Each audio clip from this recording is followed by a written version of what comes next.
Bom dia, nesse domingo abençoado que Deus nos deu, vamos estudar mais uma vez a palavra de Deus. Eu convido você a abrir a sua Bíblia na primeira carta de João, capítulo de número 3, versículo 10 ao 24. Primeira carta de João, capítulo de número 3, versículo de número 10 até o versículo de número 24. Vamos estudar a palavra de Deus? Vamos fazer a leitura do texto de hoje. Diz assim o texto sagrado: Nisto são manifestos os filhos de Deus e os filhos do diabo. Todo aquele que não pratica a justiça não procede de Deus, nem aquele que não ama seu irmão. Porque a mensagem que ouvistes desde o princípio é esta, que nos amemos uns aos outros. Não segundo Caim, que era maligno, o que era do maligno, e assassinou a seu irmão. E por que o assassinou? Porque as suas obras eram más, e as de seu irmão justas. Irmãos, não vos maravilheis se o mundo vos odeia. Nós sabemos que já passamos da morte para a vida, porque amamos os irmãos. Aquele que não ama permanece na morte. Todo aquele que odeia seu irmão é assassino. Ora, vós sabeis que todo assassino não tem a vida eterna permanente em si. Nisto conhecemos o amor, que Cristo deu a sua vida por nós e devemos dar nossa vida pelos irmãos. Ora, aquele que possuir recursos deste mundo e vir a seu irmão padecer necessidade e fechar-lhe o seu coração, como pode permanecer nele o amor de Deus? Filhinhos, não amemos de palavra, nem de língua, mas de fato e de verdade. E nisto conheceremos que somos da verdade, bem como perante ele tranquilizaremos o nosso coração. Pois se o nosso coração nos acusar, certamente Deus é maior do que o nosso coração e conhece todas as coisas. Amados, se o nosso coração não nos acusar, temos confiança diante de Deus. E aquilo que pedimos dele recebemos, porque guardamos os seus mandamentos e fazemos diante dele o que lhe é agradável. Ora, o seu mandamento é este: que creiamos em o nome de seu Filho, Jesus Cristo, e nos amemos uns aos outros, segundo o mandamento que nos ordenou. E aquele que guarda os seus mandamentos permanece em Deus, e Deus nele. E nisto conhecemos que ele permanece em nós, pelo Espírito que nos deu. Antes de entrar no texto bíblico, vamos pedir a Deus que nos ajude em submissão, em humilhação ao Senhor, que Ele nos ajude a entender a Sua palavra nesse dia que Ele preparou. Bendito Senhor, nós nos humilhamos diante de Ti, pedindo a Tua orientação.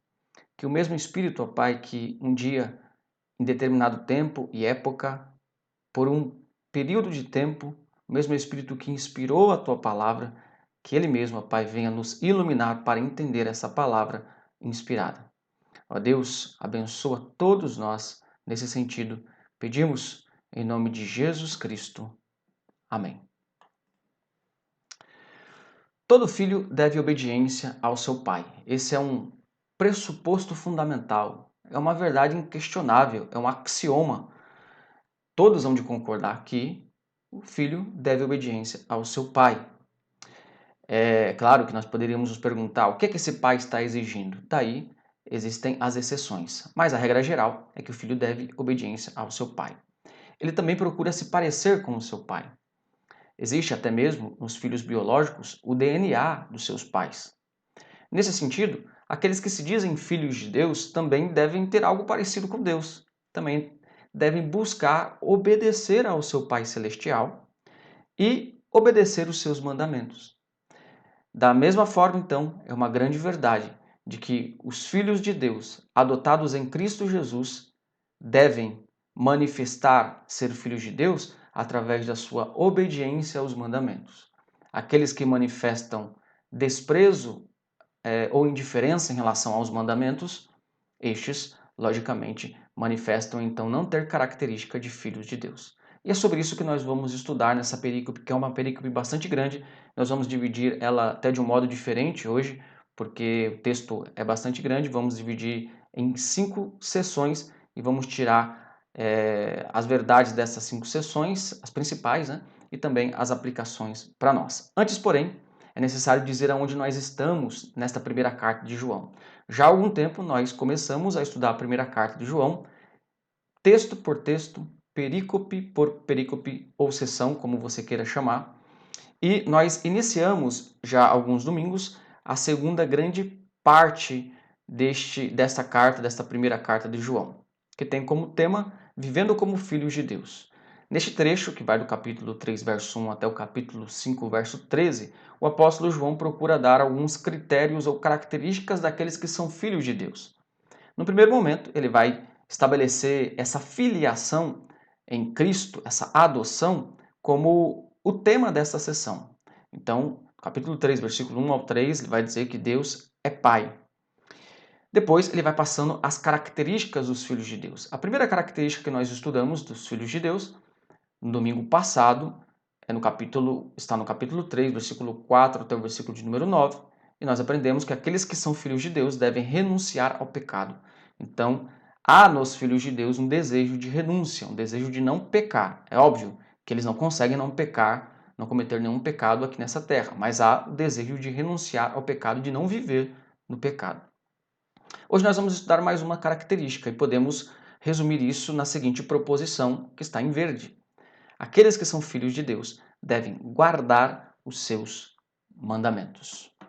Se você quer acompanhar toda essa série de estudos, você pode também acessar aí na página da igreja, e você pode ver da maneira que você quiser, no momento que você quiser, estas exposições desta primeira carta de João, texto por texto. Vamos então ao nosso texto de hoje, lembrando que este texto ele forma um paralelo com o capítulo 2, versículo 3 até o 11, que nós já estudamos, que demonstra também que aqueles que estão ligados a Deus, eles devem guardar os mandamentos. Só que, naquele primeiro momento que nós estudamos, essa ligação com Deus estava muito mais... essa ligação era muito mais feita pelo fato de ter um relacionamento com Deus que é luz. Então, a característica principal destacada no capítulo 2 é que Deus é luz, que Deus é santo.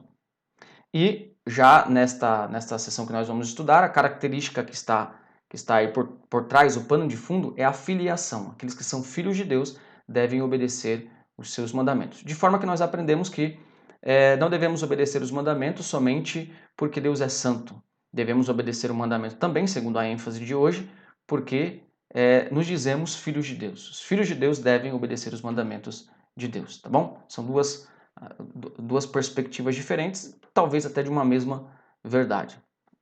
Vamos lá, vamos ao texto, vamos àquilo que esse texto ensina para todos nós.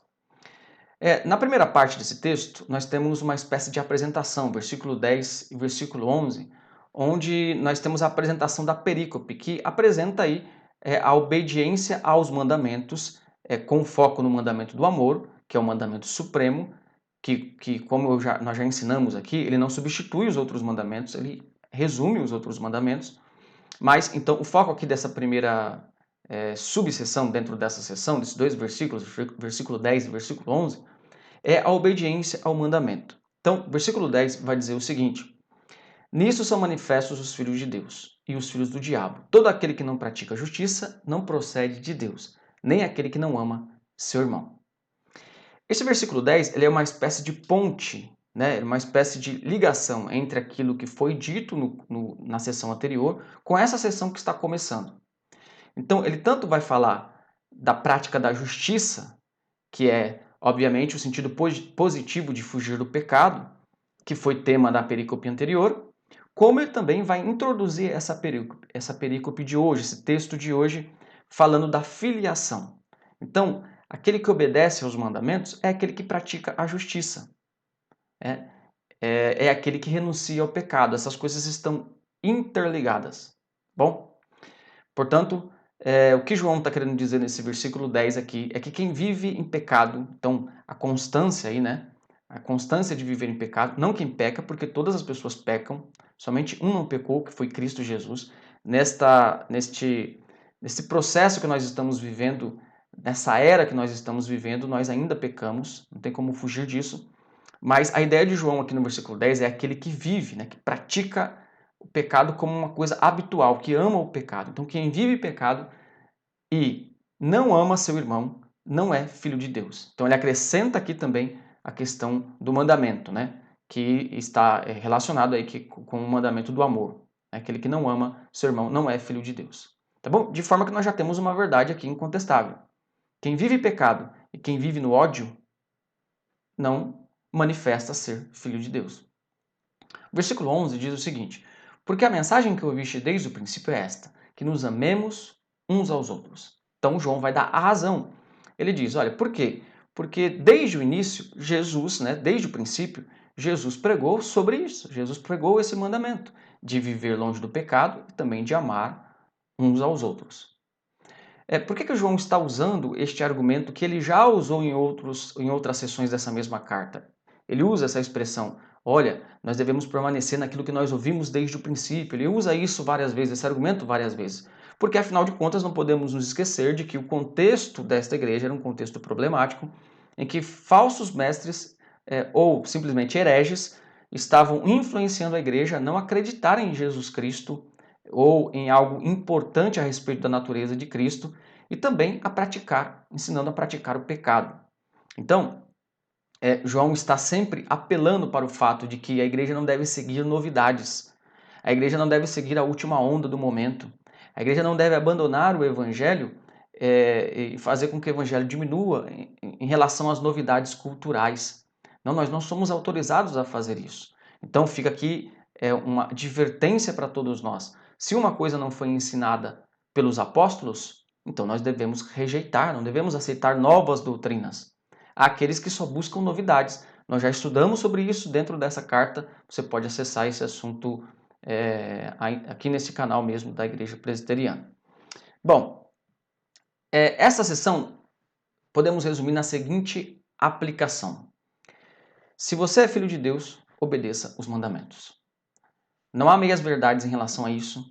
Se você é filho de Deus, você deve ter o desejo de obedecer os mandamentos. Sim, nós vamos quebrar os mandamentos muitas vezes, mas como nós destacamos, até mesmo no ensino anterior, você pode acessar também, há uma grande diferença em viver no pecado e desejar o pecado. E pecar, desejando não viver no pecado e odiando o pecado. Então há uma diferença entre os filhos de Deus e aqueles que não são filhos de Deus em relação ao pecado. A segunda parte da nossa perícope, vamos passando porque é uma perícope bastante longa, com bastante versículos, nos mostra aí que a desobediência do mundo, ou uma diferença, a diferenciação, um contraste da desobediência do mundo e a obediência da igreja. Então, a igreja, os filhos de Deus, eles devem ser obedientes ao contrário daqueles que não são filhos de Deus. Os filhos de Deus, obviamente, não são obedientes. Nós estudamos isso porque eles são, na verdade, filhos do diabo. Então, esse é o tema dessa subseção, que nos diz a partir do versículo de número 12, não segundo Caim. Veja que ele está ligando isso com o versículo 11, o versículo anterior, que diz, porque a mensagem que eu ouviste desde o princípio é esta, que nos amemos uns aos outros. E aí ele acrescenta o exemplo negativo de uma pessoa que não amou o irmão, Caim. Versículo 12, então, vamos ler. Não segundo Caim, que era do maligno. Maligno aqui está em letra maiúscula porque o tradutor entendeu que maligno aqui se refere à própria pessoa de Satanás. E é exatamente isso mesmo que dá a entender o texto grego. Não segundo Caim, que era do diabo, que não praticava a justiça, era filho do diabo, e assassinou seu irmão. E por que o assassinou? Qual foi a causa? Lá está escrito em Gênesis lá, que Caim ele acabou tendo um tipo de inveja do seu irmão e ele assassinou o seu irmão, matou mesmo. Por que ele fez isso? João está dizendo porque as suas obras eram más e a de seu irmão justas. João, então, aqui ele contrasta o amor que os cristãos devem ter com o ato de Caim. Ele apresenta Caim aqui, então, como uma espécie de protótipo do que o mundo faria com os crentes. É como se João dissesse o seguinte: tá vendo o que Caim fez com Abel? É o que o mundo vai fazer com vocês. O mundo sempre vai odiar os cristãos, os verdadeiros filhos de Deus. E aí João aponta, então, aqui a razão pela qual Caim matou Abel. Era porque a vida de Abel era justa e Caim vivia no pecado. É isso que o apóstolo João diz. Mas que interessante, né? O fato simplesmente de Abel viver uma vida justa, viver uma vida honesta e temente a Deus fez com que Caim o odiasse. Isso também é dito pelo autor aos Hebreus. Você pode abrir a sua Bíblia aí, para que a gente faça a leitura juntos. O autor aos Hebreus, vamos até Hebreus, capítulo 11.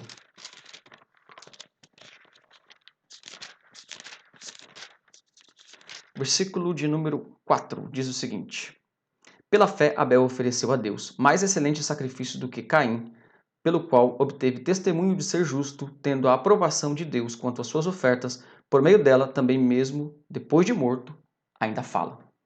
Então, esse texto de Hebreus confirma essa honestidade, né? Essa justiça de Abel. Ele realmente acreditou em Deus, ao passo que Caim foi incrédulo. O versículo 13 do nosso texto diz o seguinte: Irmãos, não vos maravilheis se o mundo vos odeia. Ele está usando esse versículo 13 como uma espécie de conclusão do versículo anterior. Ou seja, se Caim era do maligno e matou Abel sem motivo nenhum, simplesmente porque Abel era justo, então a igreja não deve se maravilhar se o mundo odeia a igreja. Então, não vos maravilheis aqui é o imperativo presente com a partícula negativa não, que significa interromper um ato em andamento. Então, se você está maravilhado de que o mundo te odeia, de que o mundo persegue a igreja, não fique maravilhado. Isso é algo que realmente deve ocorrer. Versículo 14 diz o seguinte: Nós sabemos que já passamos da morte para a vida, porque amamos aos irmãos. Aquele que não ama permanece na morte. O amor é a principal característica da família de Deus. Nós podemos enumerar diversas passagens onde o próprio Jesus vai falar que uma das características principais distintivas dos filhos de Deus é que eles amariam uns aos outros. Porque, afinal de contas, o próprio Deus é amor, como nós ainda vamos estudar nessa carta em uma oportunidade que o Senhor preparar. Versículo 15 diz o seguinte: Todo aquele que odeia seu irmão é assassino. Ora, vós sabeis que todo assassino não tem a vida eterna permanente em si. João ele usa muito essa linguagem aqui, todo aquele, né? Ele usa cerca de 8 vezes, usou até aqui cerca de 8 vezes essa expressão, todo aquele. Parece que ele está dando aqui uma indireta ou uma direta nos hereges, né? Porque os hereges eles não amavam os irmãos. E João está dizendo, ó, todo aquele, né? Está dando uma indireta aqui aos hereges. Todo aquele que não ama, que odeia seu irmão, é um assassino. Por que aquele que odeia o irmão, mesmo sem ter matado uma pessoa, ele é assassino? Porque o pecado ele ocorre primeiro no pensamento, no coração. Ele nasce no coração. Antes que a pessoa faça alguma coisa, ela já pecou no seu coração. Jesus Cristo, no Sermão da Montanha, em Mateus capítulo 5, se você quiser olhar isso com mais calma, depois anote aí Mateus capítulo 5, Jesus vai dizer essas palavras de João aqui. Aliás, João está dizendo isso porque ele ouviu do próprio Cristo. Ele disse, está escrito, não matarás. Eu, porém, vos digo, aquele que odiar o seu irmão, esse é réu do fogo do inferno. Porque o pecado nasce no coração. Por isso, o ódio, uma pessoa que odeia a outra, ela está sentindo algo parecido com o sentimento de que a pessoa a qual ela odeia deve sumir da terra, né? É assim que o ódio faz. O ódio faz com que uma pessoa queira que a outra não apareça mais, suma. Então, a pessoa que odeia, ela acaba matando a outra no seu coração, e isso já é a quebra do sexto mandamento. O texto diz, de uma forma curiosa, versículo 15, que o assassino não tem a vida eterna permanente em si. Como nós devemos entender isso? Esse texto não está dizendo que um assassino não possa ser perdoado por Deus. Afinal de contas, nós vemos na Escritura Sagrada, no Antigo e no Novo Testamento, vários assassinos, homicidas, se convertendo a Deus, se convertendo a Jesus Cristo. Um deles foi o ladrão penitente, né, que se arrependeu na cruz. Então esse texto não está dizendo isso. O que esse texto está dizendo é que as ações revelam o coração. Aquele que vive em determinado pecado, ele revela aquilo que está no seu coração, ele revela quem ele é, quem ele adora. Por isso que a pessoa que vive no ódio, ele é assassino, então ele não pode ter a vida eterna nessa condição que ele está. O amor e o ódio são apresentados por João aqui como exclusivos. Né? Onde há amor, não há ódio. Onde há ódio, não há amor. Um traz vida, o outro traz morte. Que lição nós podemos tirar dessa subseção aqui? A lição principal é que se você for filho de Deus, o mundo vai odiar você. O próprio Jesus disse que o mundo o odiava, tanto é que o crucificou, e o mundo também odiaria os seguidores dele, os seguidores de Jesus Cristo. Esse, na verdade, é um tema comum em todo o Novo Testamento. A ideia de que os crentes, os filhos de Deus, seriam sempre perseguidos. O próprio apóstolo Paulo diz que todo aquele que quer servir a Cristo fielmente padecerá perseguição. Jesus, como disse, Jesus fala sobre isso. Jesus disse que os filhos de Deus seriam perseguidos. Se você puder, tiver tempo para isso, puder dar uma olhada no site chamado Portas Abertas, que é um site de missão que dá notícias sobre a igreja perseguida no mundo todo. Você vai perceber que as pessoas mais perseguidas no mundo hoje são os cristãos. Não há liberdade para os cristãos na China, não há liberdade na Coreia do Norte, não há liberdade no México, por incrível que pareça, em muitos outros lugares. De forma que, se a gente olhar para a história toda, a gente vai perceber, se a gente olhar de forma imparcial, a gente vai perceber que as pessoas mais perseguidas na história foram de fato os cristãos. Simplesmente por serem cristãos, simplesmente por falarem coisas ou por acreditarem em valores que a maioria das pessoas não concorda, como o texto diz que o mundo odeia estes valores. O mundo não ama os valores que vêm de Deus. O mundo odeia os valores que vêm de Deus. Bom, essa lição é que fica para nós nessa subseção. Vamos prosseguindo. Versículo 16 até o versículo de número 18, versículo 16 até o versículo de número 18, nós vemos João aqui apresentando o padrão dessa obediência. Ele vai mostrar que essa obediência que nós devemos praticar, esse amor que nós devemos ter pelas pessoas, não devemos odiar, ele vai mostrar que esse padrão é o próprio Jesus Cristo. Nós amamos e devemos amar até os inimigos, porque Jesus fez isso. Então, versículo 16 diz o seguinte: Nisto conhecemos o amor, que Cristo deu a vida por nós, e devemos dar nossa vida pelos irmãos. Então, percebam que, assim como Caim foi dado como exemplo de ódio, Jesus é dado como exemplo de amor. Perceba também, irmãos, como a todo momento aqui, olhe para o versículo 16, João está falando do elemento da comunidade. Um irmão deve dar a vida para o outro. Está falando dentro do contexto da comunidade. De modo que é totalmente excluída da Bíblia e dessa carta de João a ideia de que as pessoas podem ser cristãs sem pertencer a uma comunidade cristã. João está escrevendo essa carta para uma comunidade cristã. Ele está dizendo para esses membros da comunidade cristã viverem e amarem uns aos outros. Você vive dentro de uma comunidade cristã? Se não, você não tem uma característica das principais de um cristão. Tá bom? Nós já falamos sobre isso em outro estudo que você pode acessar no link, tá bom? Acessar na página da igreja. Bom, o versículo 17 diz o seguinte: Ora, aquele que possui recursos deste mundo, aqui no versículo 17, João vai dar uma demonstração deste amor, de dar a vida pelos irmãos, usando os recursos dessa terra. Então, aquele que não dá o mínimo, ele não pode dar o muito. Aquele que não ajudar os irmãos com aquilo que é pequeno, né, comparado à vida, que é o comer, o beber, ele não dará a vida. Então, no versículo 17, João dá o exemplo aqui interessante, uma aplicação interessante de como nós podemos demonstrar o amor aos irmãos. Ora, aquele que possui recursos do mundo, ou seja, bens, dinheiro, e vir a seu irmão padecer necessidade e fechar-lhe o seu coração, como pode permanecer nele o amor de Deus?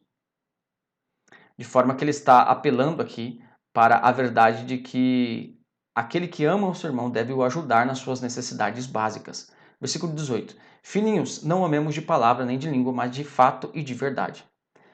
Portanto, essencialmente, o amor não é um sentimento. O amor, se a gente esperar para sentir, para amar alguma pessoa, a gente está perdido, a gente nunca vai sentir. Algumas vezes sim, mas nem sempre. Não é o nosso sentimento que é a base para as nossas atitudes. É o mandamento de Deus. O mandamento é amar. Então nós devemos amar não por um sentimento, não só de palavra, mas em atos. Quando nós tomamos atitude, nós demonstramos o verdadeiro amor. Por isso a aplicação é, se você é filho de Deus, Jesus deve ser o seu maior exemplo. Tanto na questão do amor, como em todas as áreas da vida. Veja, muitos cristãos têm como maior exemplo um jogador de futebol, a vida de um grande cantor. Muitos acabam admirando a vida destes artistas que vivem até mesmo nas drogas, até mesmo em atitudes assim, atitudes condenáveis diante da sociedade. Muitos acabam admirando essas pessoas, o seu padrão estético, como elas se vestem, os lugares que elas frequentam, é, a possibilidade dessas pessoas ter vários namorados e assim por diante. Veja, o exemplo do cristão deve ser Cristo. O maior exemplo do cristão deve ser Cristo. João apela aqui para o fato de que Jesus foi aquele que demonstrou verdadeiro amor. Isso condiz com outros textos das Escrituras, que nos falam que Jesus deve ser o nosso maior exemplo. Paulo, em sua carta, ele diz: Sede meus imitadores, assim como eu imito a Cristo. Em tudo, o exemplo maior da igreja, por mais que até mesmo na Escritura Sagrada existiram homens exemplares, Moisés, Noé, Jó, Novo Testamento, os apóstolos, Maria. O nosso maior exemplo, biblicamente apresentado pela Bíblia, é Jesus Cristo. Foi ele que demonstrou verdadeiro amor correndo pelos pecados das pessoas, sendo o único homem sem pecado. E, dentro do contexto dessa subseção, a demonstração que nós devemos dar é ajudando os nossos irmãos. Graças a Deus, nessa pandemia, a igreja está podendo ajudar muitas pessoas, através de cestas básicas, através de mantimentos e outras coisas mais. Se você souber de alguém que está precisando de algo, entre em contato com a igreja, que a igreja, pela graça de Deus, poderá ajudar. Isso só é possível porque quando nós nos ajuntamos em comunidade e nós recolhemos as posses, uma porcentagem de posse dessa comunidade, nós podemos ajudar mais pessoas.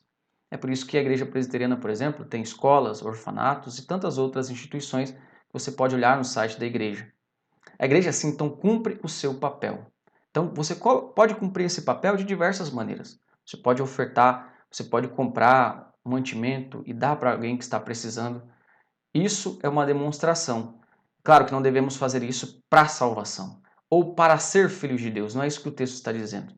O texto está dizendo que essa atitude demonstra que a pessoa já é. Essa atitude não pode fazer a pessoa ser uma coisa que ela não é. Os filhos de Deus, eles demonstram isso. Eles não são salvos por isso. A salvação é pela graça e pela fé em Cristo Jesus. Tá bom? O Tiago, em sua carta, Tiago diz algo parecido com João, que eu gostaria de ler com você. Tiago capítulo 2, versículo 15. Ele diz algo parecido que eu acho que é importante da gente usar também nesta aplicação.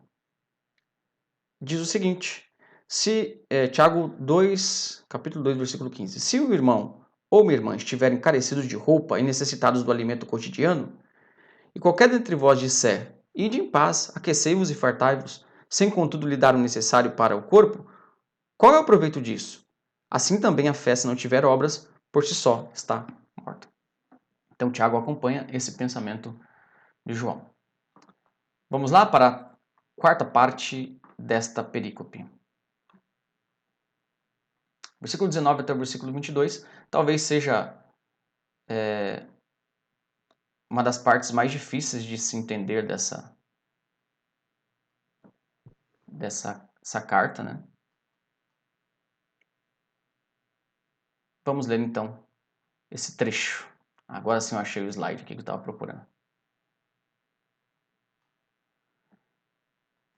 Versículo 19 até o versículo de número 22. Bom, como eu estava dizendo, esse texto aqui talvez seja o texto mais difícil de interpretar desta carta toda. E um texto que chama bastante a atenção da gente. Esse texto vai apresentar as consequências da obediência. A obediência ela traz alguns frutos para nós. Esse é o principal assunto dessa subseção. Então, no versículo 19 até o 22 diz o seguinte: E nisto conhecemos que somos da verdade, bem como perante ele tranquilizaremos o nosso coração. Pois se o nosso coração nos acusar, certamente Deus é maior do que o nosso coração e conhece todas as coisas. Amados, se o coração não nos acusar, temos confiança diante de Deus. 22. E aquilo que pedimos dele recebemos, porque guardamos os seus mandamentos e fazemos diante dele o que lhe é agradável. As principais consequências da obediência a Deus são apresentadas nesse versículo como paz de consciência e respostas à oração.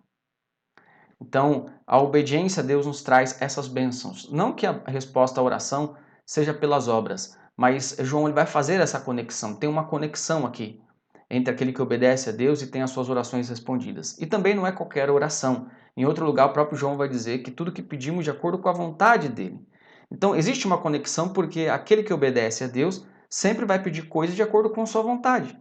Aquele que quer obedecer a Deus não vai pedir a Deus nunca coisas que não é da sua vontade. Então existe uma conexão aqui. Obedecer a Deus nos traz essa consequência. A paz do coração, a paz de consciência e também a resposta às nossas orações. Mas eu quero trazer como uma aplicação aqui algo que está no versículo 19 e 20 e até uma explicação também.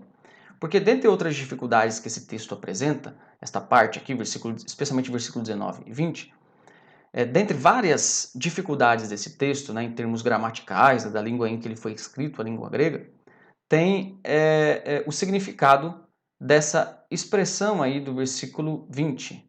Deus é maior do que o nosso coração e conhece todas as coisas.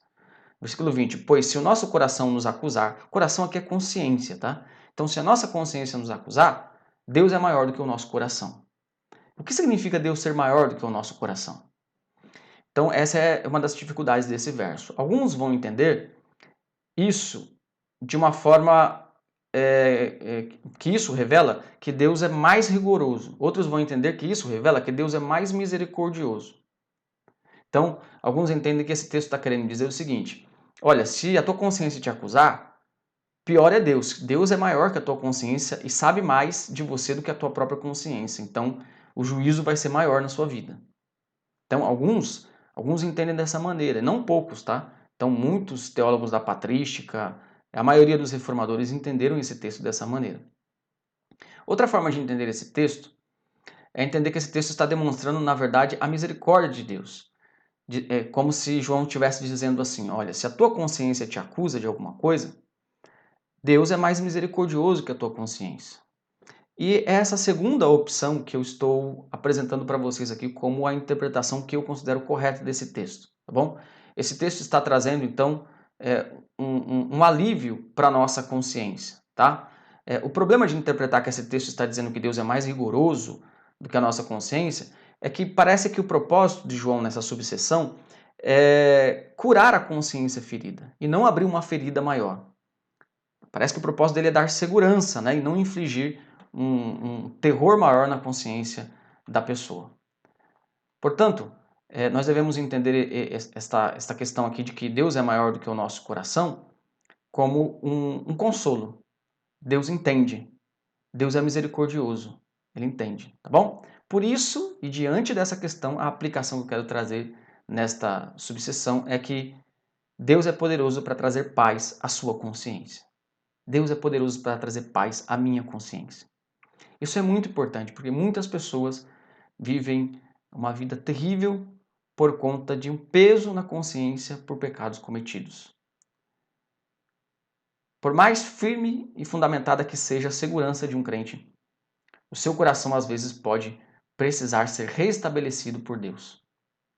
Por isso, João diz aqui, se o nosso coração, ele até mesmo se coloca, ele usa aqui o plural, ele se coloca, se o nosso coração nos acusa. Ele não está usando aqui, aparentemente, isso como uma figura de linguagem, ele está se colocando junto também.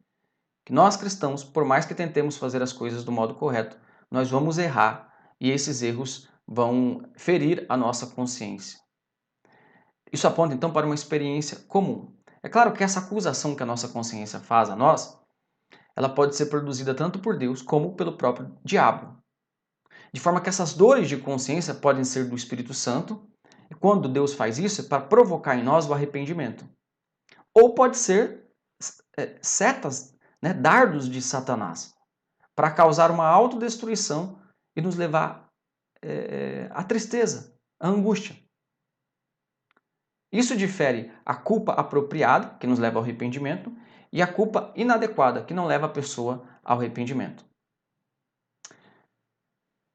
O texto está dizendo que Deus conhece todas as coisas. Deus conhece os verdadeiros motivos. A nossa consciência não é infalível de maneira nenhuma. A nossa consciência pode nos condenar muitas vezes, mas ela não está com a verdade absoluta. A condenação que ela faz, frequentemente, pode ser uma condenação injusta. Podemos, pois, apelar de nossa consciência para Deus, que é maior e conhece mais. Deus conhece os motivos de todas as coisas. Não estou dizendo que Deus justifica o pecado, mas Deus, pelo fato de conhecer a nossa estrutura, Ele é capaz de nos perdoar, lavar nossa consciência, de nos deixar ter paz. Por isso você pode ter paz em Jesus Cristo, você pode ter paz em Deus. Agora, o que o texto está apontando é que nós teremos essa oportunidade se estamos na verdade. Porque como vocês podem observar no versículo 19 diz: "E nisto conheceremos que somos da verdade, e aí tranquilizaremos o nosso coração, a nossa consciência." Nisto o que? O que ele está falando no contexto anterior? De obedecer a Deus, amando os irmãos. Então, se nós obedecemos e procuramos viver em Deus, nós teremos mecanismos até mesmo para acalmar a nossa consciência diante de Deus quando pecarmos contra Ele. Há um cântico antigo que, em uma de suas estrofes, diz o seguinte: "Nenhum, ó Senhor, tem descanso perfeito. Nenhuma pessoa tem descanso perfeito, pois ninguém está totalmente livre do pecado. Ainda que a nossa consciência nos aflige, e nós devemos então recorrer a Deus, que é maior do que todas as coisas." Um texto que combina muito bem com isso é o Salmo 113, versículo 14. Leia este salmo comigo. Salmo 113, versículo 14.